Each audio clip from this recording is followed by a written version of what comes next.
On behalf of your host, Steve D, this is Bruce Buffer saying thank you for tuning in to Xtreme Lyfe.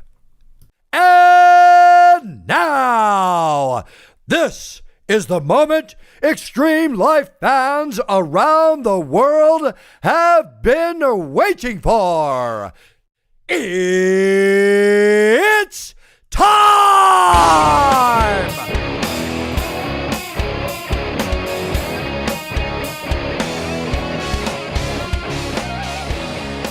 Hey everybody, welcome to Xtreme Lyfe Weigh-In. This week I am here with ring announcer, play-by-play commentator for Premier Boxing Champions, and sports anchor for ESPN Chicago, Ray Flores. And also joining me tonight, I have play-by-play announcer for Invicta Fighting Championships and host of Extra Rounds on UFC Fight Pass, TJ DeSantis. Thank you guys for coming on tonight. I really appreciate it. Oh, it's a pleasure. Honestly, it's a pleasure too, Steve, to be joined alongside by TJ DeSantis. I love that guy. I don't say the word love a lot in this business, but TJ is one of my favorite people in the industry. He works so hard to do what he does. The guy prepares like a maniac, and I'm just so happy to be on the show with him. I'm just happy that Ray took my money to say that, you know? It was very nice of him. There's a little payola going on there, right? Yeah, That's right. That's what you got to do. Well, I just want to say it's a huge honor for me to have both. I've had both of you on individually before. Ray, I've had you on a bunch of times. And it's just definitely an honor. It's a huge honor and a privilege to have both of you guys on. You guys are both icons in sports announcing and combat sports especially. It is my pleasure, my honor to have you guys both on here tonight. This is a special show to me. I am really, really excited about it. And we're going to talk about UFC 257 tonight. Conor McGregor versus Dustin Poirier. What do we think? I mean, initial thoughts when you just hear that. It's Conor McGregor fight. Conor's back. Yeah. Like, maybe it's just a once-a-year thing at this point, but, like, what can you say? Like, I saw an ad on television for the fight, and I was like, why are they even wasting the money advertising? They don't need to. Like, it could be a 5-second ad. Conor's back, like Ray said. Done. Yeah, and that says it all, right? That's it. That says it all. So, I mean, and it's a good card, too. I mean, the card isn't bad. I actually like this card. You got some really good fights coming on to this, starting with, you got the strawweight female fight, Marina Rodriguez versus Amanda Ribas. Another great fight. I mean, Marina is a foundation. Her foundation style is Muay Thai boxing. She is coming off a loss to Carla Esparza. Which I do think she needs to get this win. And then you have Amanda Ribas, who's on a 5-win streak. Her last one against Paige Van Zandt. I mean, she was considered to be the breakout UFC fighter, or one of the breakout UFC fighters of 2020. And she's also training out of America's Top Team. So she's got a lot going on, too. So what are our thoughts on this fight? Where do we see this going? What does either fighter have to do to win this? Well, I'm just glad that women's MMA continues to flourish. And before we even go any further, Steve, I think you have to look at what we're seeing with women's MMA over the past 10 years. And a big part of that is someone that TJ and I work with, TJ more so than me, but Shannon Knapp, what she's done with Invicta Fighting Championships, keeping women's MMA alive, especially after Strikeforce went the way it did. I mean, Shannon Knapp has really been a very big part of the growth of women's MMA. And it's blossomed into the UFC. But I'm excited for this fight. I'm sure TJ can dive more into it from an X's and O's standpoint. But man, oh man, it's great to see that women's MMA continues to thrive. I just want to pick up kind of where you're talking about with the growth of women's MMA, Ray, because when you look at Ronda Rousey and her evolution to the UFC, that was done with Strikeforce. But when you look at what Shannon has done with Invicta FC, the lighter weight classes, I don't think would have ever made it to the UFC if it weren't for Invicta. And, we're not talking about straw weights or even flyweights for that matter. Let's not forget that straw weights came before the 125 pounders in the UFC. And there's talk that maybe one day the 105 pound division will have a home inside the octagon. So, I can't sing the praises enough of Shannon Knapp. And, Amanda Hebos, I think she's someone that the UFC is really investing in. I think this is a favorable matchup for her. Brazilians need kind of a newer star, I feel. And I feel Amanda Hebos might be that star on the women's side of things. And I think this is a favorable fight for her. It's one that is on a major card. And if she gets to win in impressive fashion, it's only going to raise her stock through the roof.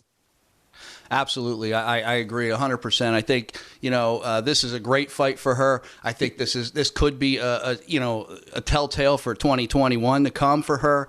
And I just want to echo both of you guys with Shannon Knapp. She's done amazing work with women in MMA and really kind of is responsible mostly for them, for the female stars of today. I mean, there's a lot of female stars coming out of Invicta FC.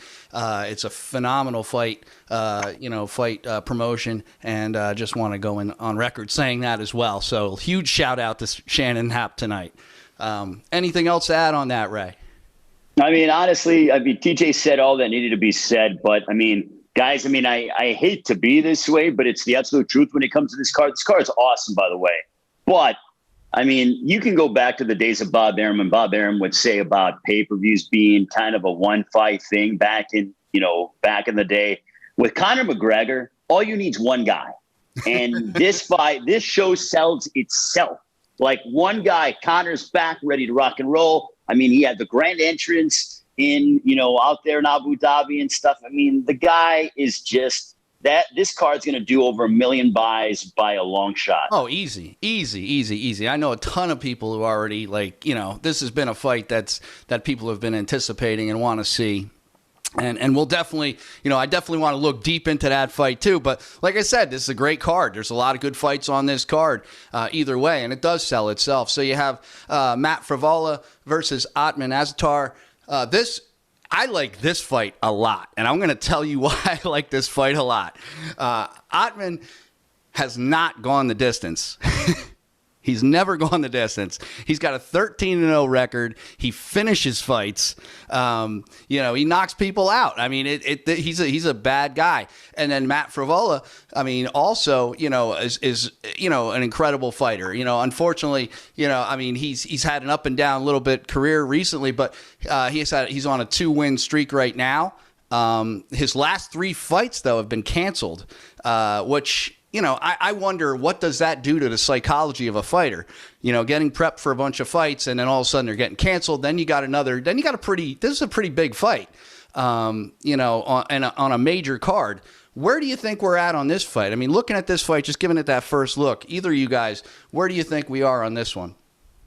I think it's a good fight. I think it'll be interesting to see, like you said, what the psyche is of Frivola. Having fights fall through, I think that does play with a fighter's mind, whether it's their fault, whether it's their opponent's fault. Like time and time again, you prepare, and if you have a string of cancellations and pullouts, it's almost like you feel like, okay, I've been here before. Are we actually going to fight? When is this going to actually go down? And I think that can enter into a fighter's mind in their final preparations. But speaking of preparations, Ray, when you are calling a fighter, introducing a fighter, the name, the steamroller, Matt Frivola, is that something that would intimidate you, or do you like that? Because I think you might be the kind of guy that likes that challenge. Yeah, I'm kind of psychotic. I like those challenges and stuff. Like, I like crazy names and all that stuff. I mean, I love it. I mean, it's like, that's what we get paid to do what we do.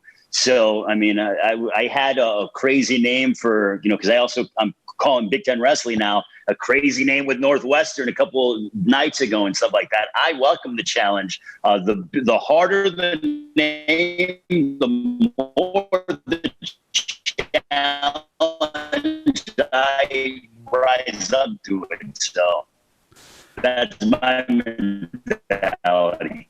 That's actually a skill of Ray right there. Ray's breaking up real bad on Zoom. He's doing that on purpose. It's not technology killing him. He's that talented. He knows how to roll right with it too. He's just got that whole matrix. Yeah, I don't know what's going on, guys. I mean, seriously. I think Atman's the favorite in this one, in my opinion, just because of the fact he's been on his run. Frivola's had a lot of fights that have been breaking up and stuff like that haven't happened. When your body peaks too much, guys, and you don't fight, your body gets it just disenfranchises you to a point. So I'm curious to see how this fight plays out. Yeah, no, I agree. I think, and if I was a betting man, which I'm not, I would probably put this into Ottman just because he's had such a great run, and I don't see this being the end of it. I don't. I mean, I like Matt Frivola a lot. I like his style, I like the way he fights, but I just don't see him stopping Ottman at this point. Just my opinion on it. But speaking of crazy names, did you hear that Shogun is retiring? Right? Did you hear that? Yeah, that was pretty much the narrative in his last fight, but I feel like it's been the narrative of like multiple fights for Shogun at this point. So in mixed martial arts, I think everyone's retired until they're not. So give me about a year to sort of feel like he's truly on the shelf, and then I'll accept it. But until then, I don't know. Doesn't feel like it. So what you're saying is you don't believe it, TJ. I don't believe anybody. I just, if you don't believe anybody, then you can never be surprised. Well, Khabib retired. Sure he did. Yeah. Hey, what about that announcement, by the way, guys? The announcement that wasn't an announcement from the UFC and stuff. Well, he may come back. It all depends on how the guys look. Well, isn't that their narrative heading into every fight now that has to do with 155? Pretty much. And about that announcement that wasn't an announcement, that actually kind of was telling to me that he was even open to it. I think for sure he's going to come back, because if he's saying, well, it depends on how they look, then he's just looking for literally any excuse. Maybe they both look bad, and he's like, well, this division needs me. Those guys look terrible. So I don't know. I firmly believe that the only way he was going to come back was if it was a fight that could sort of change the world. And to me, that would have been a fight with George St. Pierre.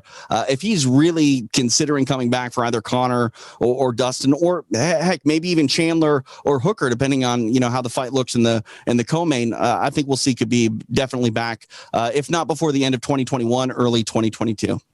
Yeah. And TJC, after that, his last fight, I thought, especially after what he did to Gaethje, the emotions with his father passing away, I thought Khabib was going to be the kind of guy that when he said, I'm done, because he's very much big on honor. He had that. Sure. I mean, him and his father were like this. But the fact that he's open to it now, I'm blown away, guys, to be honest with you. I'm really blown away, because I thought that Khabib was kind of be the guy that once he walked away, it was over. No money. He doesn't care about money like that. He's got generational wealth now. But the fact that now he's open to it, I think he's just a competitor. He's a prize fighter. What do prize fighters do? They fight. Yep. Exactly right. I think it goes down to more about his identity. Who are you when you don't have a fight to prepare? When you're a competitor, essentially your entire life, when you have nothing to prepare for, all of a sudden you wake up with like an empty feeling. And I think that Khabib probably has found that. If he hasn't yet, he's very close, which is why he's open to the idea. But any time a fighter says, look, I'm done, and I'm with you, Ray, I thought he was done. If anyone was going to walk away, it was going to be him in that fashion. But I mean, what are we, 4 months out, 3 months out, and we're already talking about a potential return? Yeah, it's a pretty quick. It's a pretty quick turnaround, even by retirement standards. So definitely a surprise, I think, to all of us for Khabib coming back. And he hasn't really said yes yet, but I definitely think we're going to see him again. And like to your point, TJ. He could say, hey, both these guys look terrible. The division needs me. Or both these guys look great. I need to come in and prove something that I'm still on top. So it could go either way for him. If Conor McGregor wins and gets on the microphone, I really honestly don't believe that there's a world that exists where Conor doesn't call out Khabib and Khabib goes, yes, I need to fight you. I don't personally need to see it. It's a fight that I think is, of all the possibilities for Khabib, I think it's probably the least enticing to me because, Conor, stylistically, it's a really bad fight for him. And I don't think he's made the type of improvements to have a better chance than the first go around. But that said, the world will go bonkers if Conor McGregor calls out Khabib and Khabib answers. And take all the money. You could charge $100 for that fight, and I think people would pay. hey, if he gets on the mic and does that, we might see the fight right there and then. Oh, I hope not. If you remember that old, Yeah. so I hope not too. But it was like I said, those guys have a genuine distaste for each other, and we know that, right? So I think Conor absolutely would, coming off of this fight, absolutely call out Khabib, especially if Khabib is in the audience there, and kind of entice him back. Yeah, the word hatred is something that I don't really use much in combat sports, but I think that these guys, without question, both of them, they hate each other. And it is just genuine hatred towards one another. Conor has already started saying, oh, look, when he won, when he beat me, his guys came in and they were coming after me, et cetera, et cetera. I mean, this is only going to continue to build. But the guy that's standing in the way is Dustin Poirier on Saturday night. Oh, yeah. Yeah, absolutely. And, right you are, TJ, also with the fact that this is stylistically a bad fight for Conor. Conor has not improved his ground game.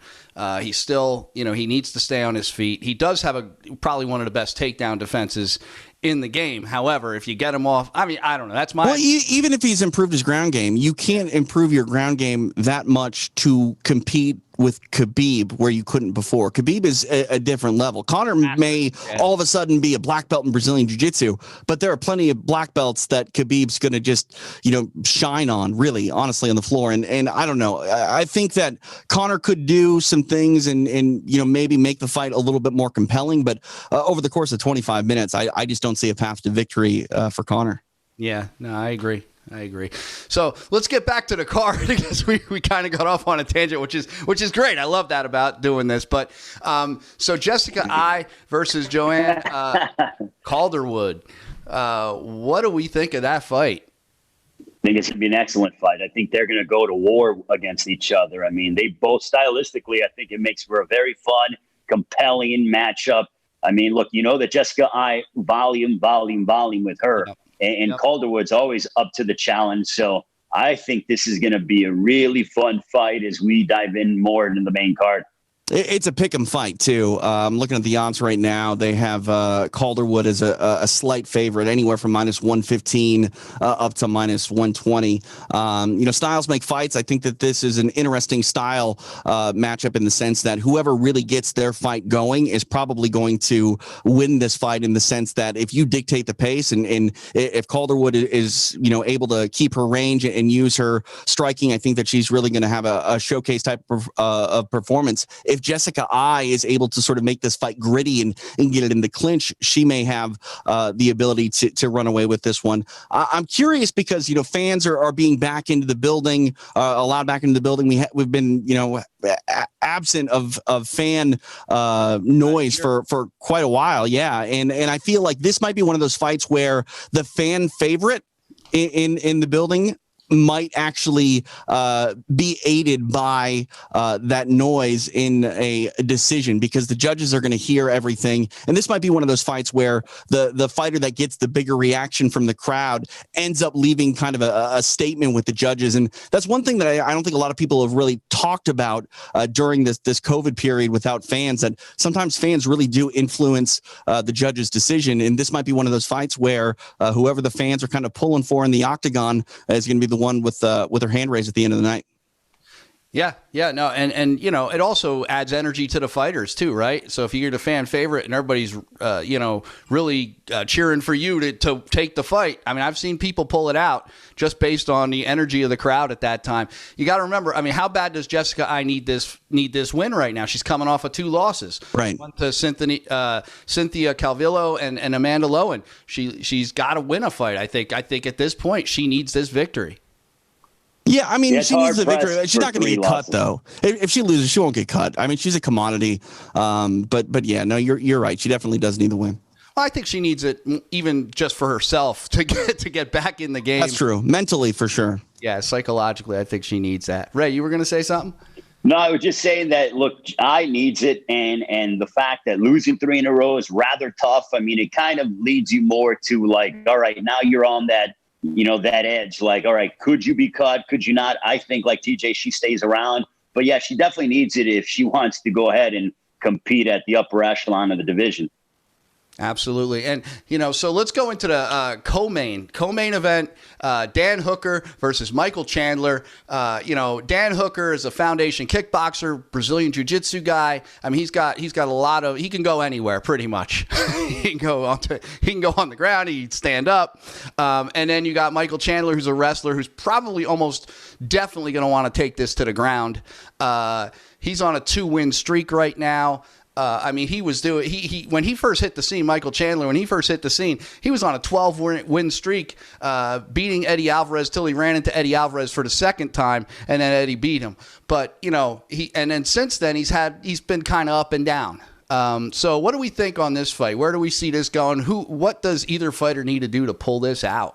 I think the question is, how will Chandler react to fighting inside the Ultimate Fighting Championship? I know he's an established commodity. He's one of the greatest lightweights of all time, which is really saying something when he's never fought in the UFC. Very few guys can get on that all-time list without having fought inside the octagon. I think Dan Hooker is the favorite here. I like Dan's chances against Chandler, especially if this gets to be a very scrappy fight. I think that he could really turn a lot of heads here. But Ray, I'm curious your thoughts on Chandler walking to the octagon. Is he going to be subject to those nerves, or have those been, worked out of him fighting as, a poster child, a face of Bellator for all those years? TJ, typically I would say there is such a thing as octagon jitters, but Chandler has that mentality that he's fearless. Like this dude, he's a 4-time, national or All-American in college for college wrestling with the University of Missouri, transitioned to the world of MMA beautifully. This guy walks around, and I love the chip that he has on his shoulder. When he walks in, beat Benson Henderson twice. I just love his mentality. He's a gamer. And against Dan Hooker, who's another gamer, 3 of his last 4 fights have been performance of the night bonuses or fight of the night performances. Dan Hooker showed a lot of stones in the loss to Dustin Poirier back in June. I mean, that was a hell of a fight. So together, I'm sounding like Joe Rogan here with my excitement, but I am pumped for this freaking fight. They are going to beat the crap out of each other. Chandler's going to come in and want to show the world I'm a Bellator guy, but now the UFC is my home, and I'm going to prove to everybody, not just the common fans, not just the hardcore MMA fans, that there's a reason why people have called me and anointed me as one of the best lightweights ever. Dan Hooker has an opportunity to really catapult himself back into the upper echelon of the division if he defeats Michael Chandler. There's a lot on the line for both guys. They're both going to have to gamble. I don't think they're going to play it safe. Styles make fights, gentlemen, and they're going to come at each other, and it's going to be just nonstop slugging for as long as it lasts. Yeah, no, that's absolutely, like I said, that's I think this is a great fight. I think this is a great card. I think this is a great fight.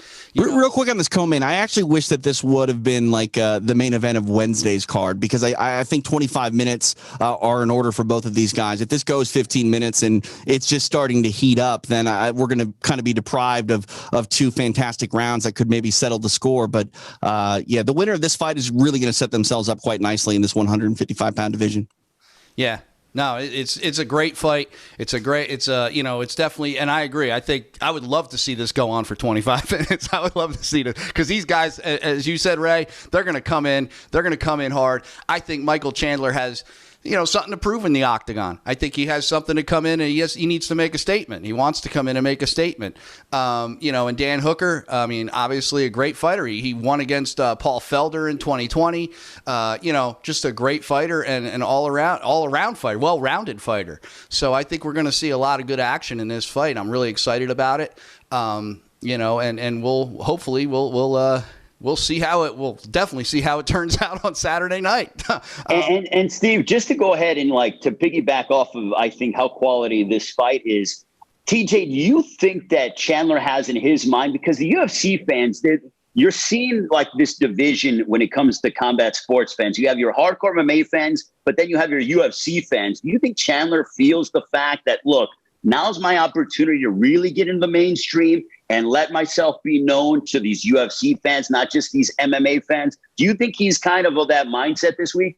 I think it has to be because, and that's the only question that I sort of have when it comes to those jitters and those nerves. If they do sort of manifest, it's because this is the time for Chandler to really make that statement. Yes, he has wins over, again, comparable guys, former UFC champions, Benson Henderson twice, nothing to scoff at by any means, but he doesn't have the UFC victories. He doesn't have, octagon appearances and just the shine of the brightest light in the sport. And if that gets to him at all, it could be to his detriment. But if he goes out there and fights a clinical fight where he doesn't, get sort of too crazy and too wrapped up in a war or trying to make a statement, because that's one thing in mixed martial arts more than anything, I think, when it comes to combat sports, is this is a sport that, yes, you need to win. Winning solves everything, but this is a sport that style points go a long way. And both of these guys would really benefit not only from a win, but a win that is, done in sort of signature fashion. A highlight reel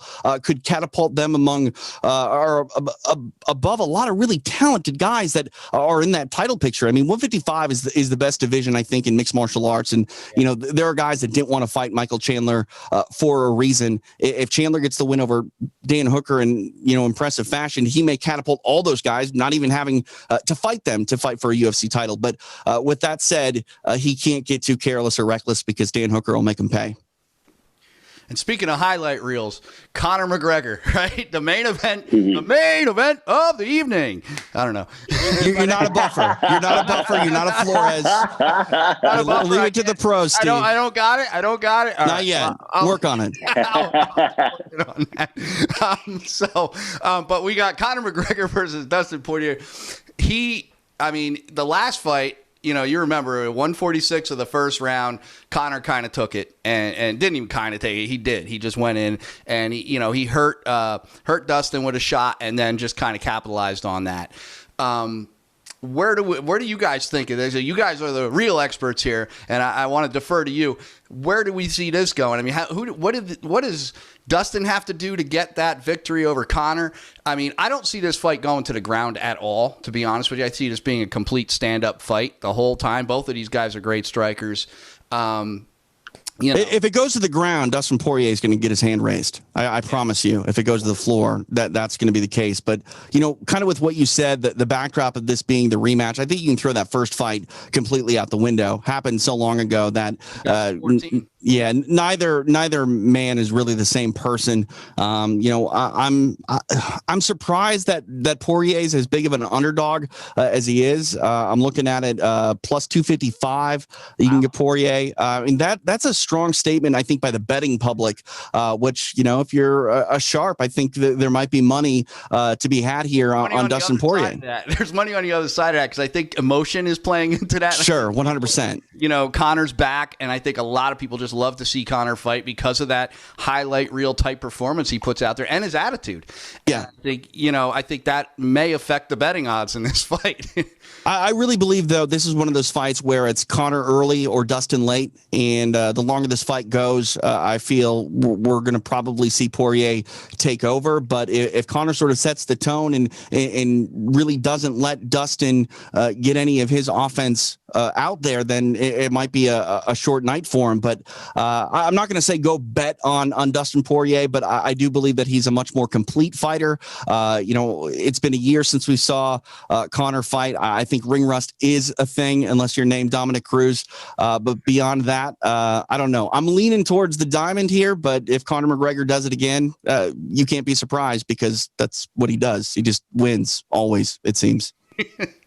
Yeah, and Conor's just a big, big guy. I mean, you could just tell. I mean, Conor's physique. I mean, he's big and strong. He's so big at 55. And Poirier relies more on his speed and his timing. To kind of echo and piggyback off of what TJ said, Steve, for me, Dustin Poirier has to throw off the timing of Conor McGregor. He can't let him get himself going, start to figure out his range.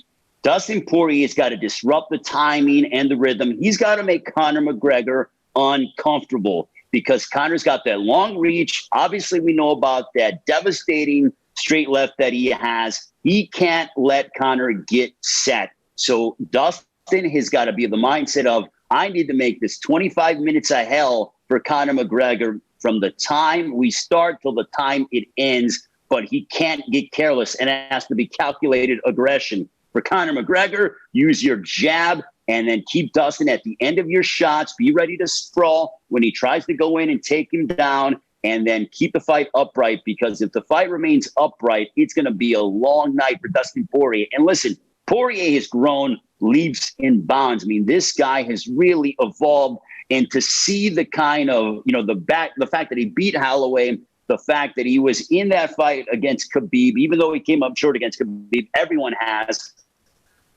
but still, beat Dan Hooker.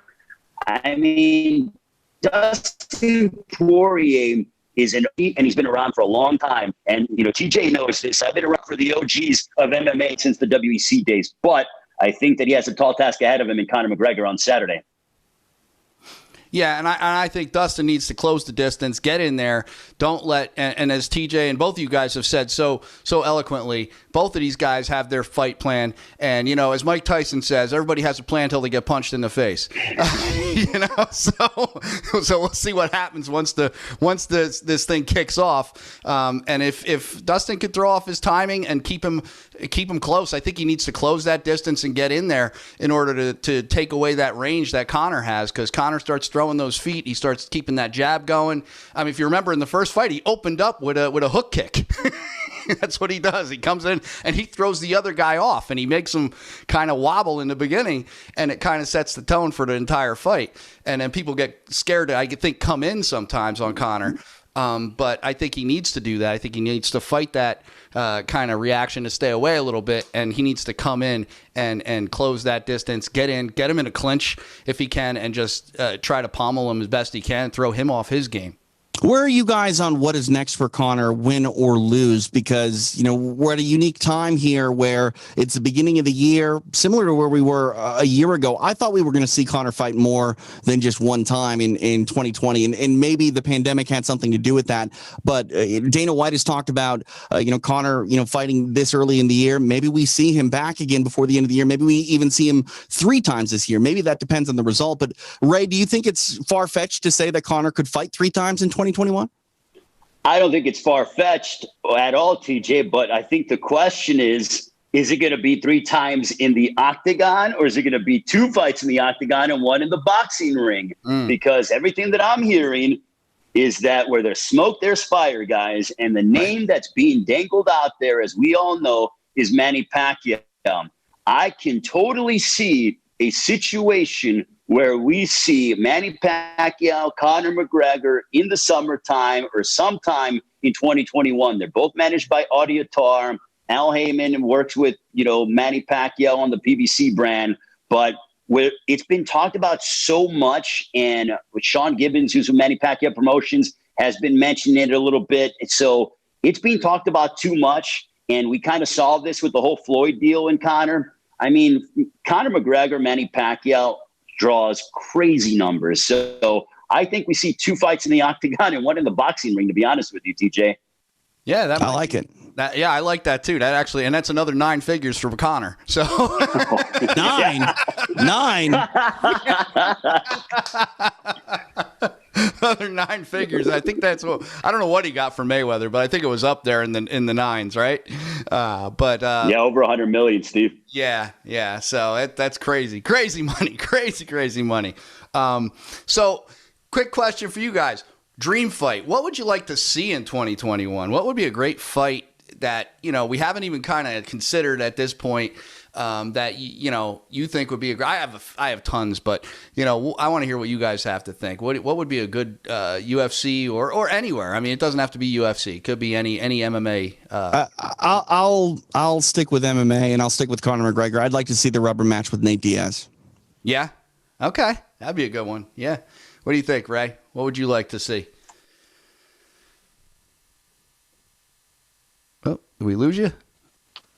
Yeah, give me Conor and Nate, and give me him against any heavyweight. Him against Ngannou, either one of the heavyweight division.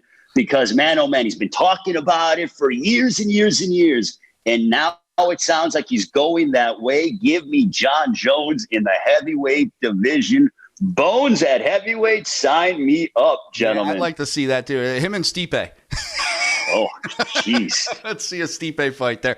I would like to see Covington Masvidal, or which would be a great fight, and also I'd love to see a three-peat of Valentina Shevchenko versus Amanda Nunes. I think they're both different fighters now. That last fight could, in my opinion, I mean, you guys might think something different. I think that could have went either way. The first fight was very decisive for Amanda Nunes, but the second fight, I think, could have gone either way.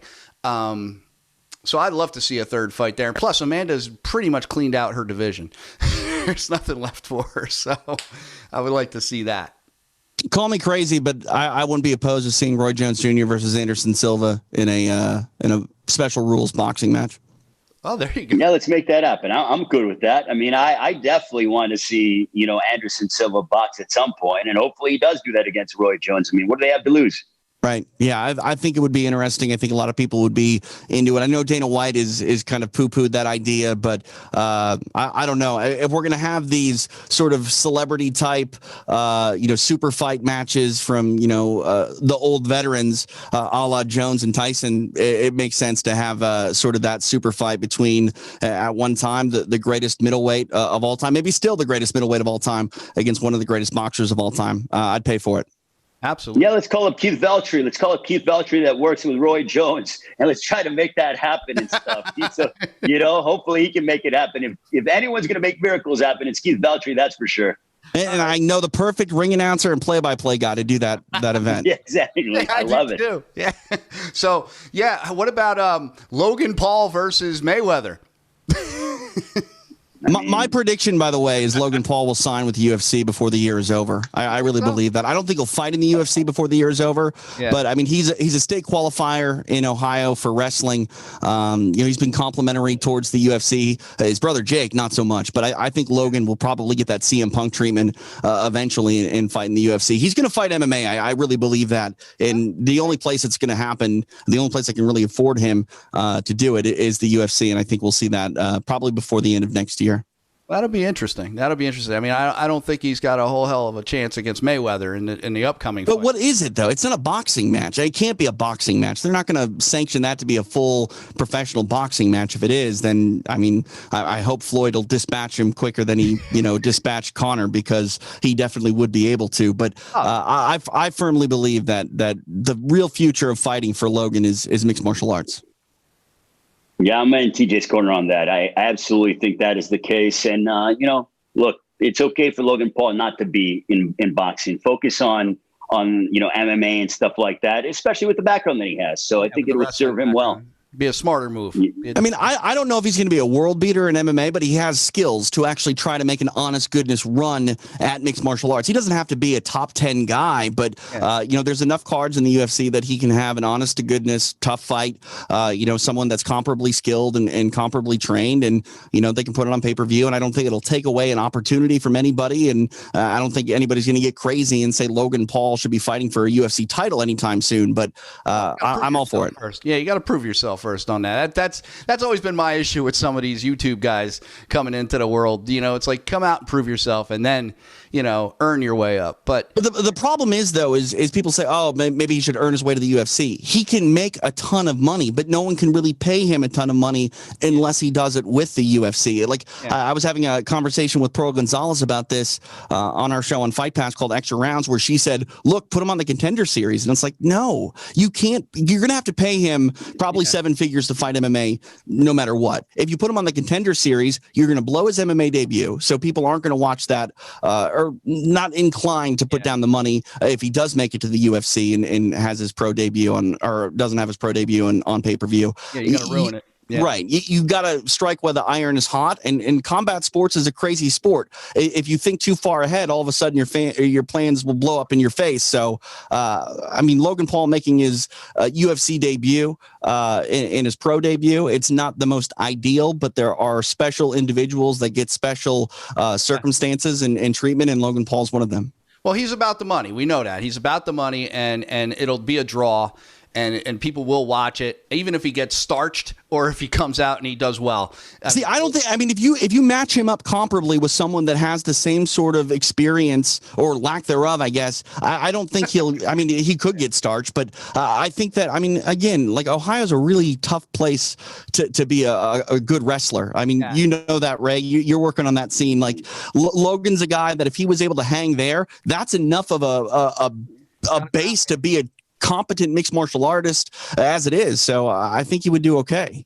Yeah, I've kind of gotten caught up in this sense, Steve, is that, they have their whole YouTube, whatever it is that they do, because I don't pay attention to it. But as TJ mentioned, the fact that this kid was a stud wrestler in Ohio, I mean, there's some bad dudes when it comes to, that area and stuff like that. So it's like people pay more attention to the show and stuff like that. But at the end of the day, he is a tough guy. So, I mean, I don't mind him, jumping into the UFC and seeing where he is and stuff. Plus, you get to see, under those lights and not just, where against a guy that is of similar caliber to him, they're going to make him fight. This is not going to be another YouTube guy that's going to go ahead and play the nonsense. He's going to be in there against a real fighter. And Sean Shelby and Mick Maynard, I'm sure, will come up with something tangible for Logan Paul. And I don't feel like you're insulting the intelligence of people by putting him in a mixed martial arts fight. I think you're insulting people by putting him in there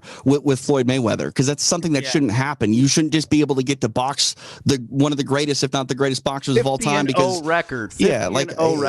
I mean, I won't pay for it. I know a lot of people will pay for it, but at the end of the day, it's a money grab. And I'm not opposed to people making money, but at least sell me something that's real and tangible. A mixed martial arts fight with Logan Paul and someone who is comparably trained and skilled, that's worth money. It makes sense. It makes more sense than the Mayweather fight.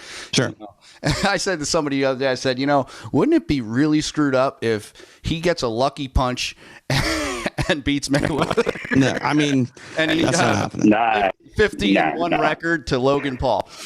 No, it won't be. Here's the thing. It's not going to be a sanction. It'll be a sanctioned fight, but it's going to be an exhibition. So this is not going to count towards his pro record and stuff for Floyd's pro record. But look, Floyd needs to go out there and handle business, because if somehow he even gets rocked, Floyd will never hear the end of it. Yeah. And there is no bigger, alpha male aside from Conor McGregor in combat sports than Floyd Mayweather. So let's be mindful of that as well. He wouldn't be able to leave the house again if he got knocked out by Logan Paul. Oh, my God. Can you imagine all the hard work in the Hall of Fame career that he's had to lose to that guy? Oh, my God. That would be awful. That would be, it would be. I would officially think we've entered another universe at that point, which isn't so far to think about after the year we've had, because I think the time continuum at some point split about a year ago somewhere, and we ended. Well, if Floyd Mayweather loses to Logan Paul, he will definitely start to look for a flux capacitor. I promise you that.